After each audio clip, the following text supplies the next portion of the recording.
Hey everyone, welcome to Maimon Tech Tips. Hope you guys are doing good. In this video, we are going to see the performance of Zebronics Juke Bar 9700 by playing Dolby Atmos audio in it.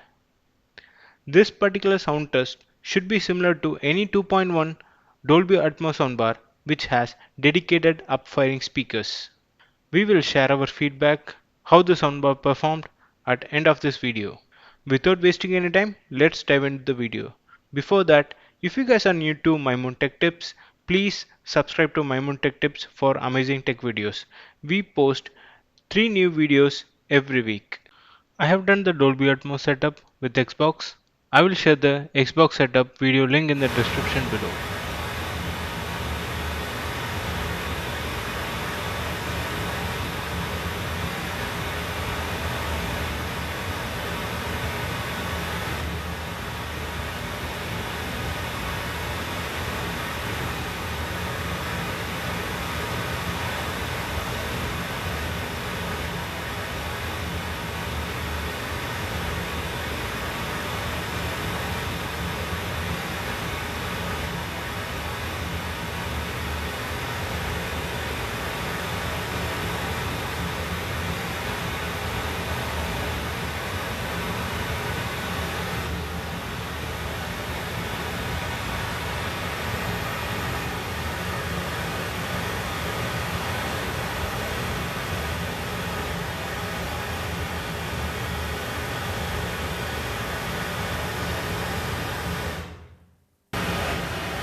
Trust me guys, Dolby Atmos proved it once again. I'm not sure how much effects you are able to grasp from this recording, but I'm really impressed on the up-firing speaker's performance. When I'm standing at the right position, I'm able to hear the up-firing speaker sound exactly from the ceiling. This proves that the position of the Dolby Atmos soundbar really matters a lot. Since it's a 2.1 channel, the rear channel effects are not that impressive, but it's okay. From a 2.1 channel speaker, we can't expect much. Let us know in the comment section below whether you guys able to feel the upfiring speaker sound. Actually, I got the sound clip from a Reddit post. I will post the link also in the description below. If you guys have any questions regarding the Dolby Atmos, please let us know in the comment section below. We'll try to answer as soon as possible. If you guys like this video, please give a thumbs up and subscribe to My Moon Tech Tips. See you guys in next video. Until then, bye bye.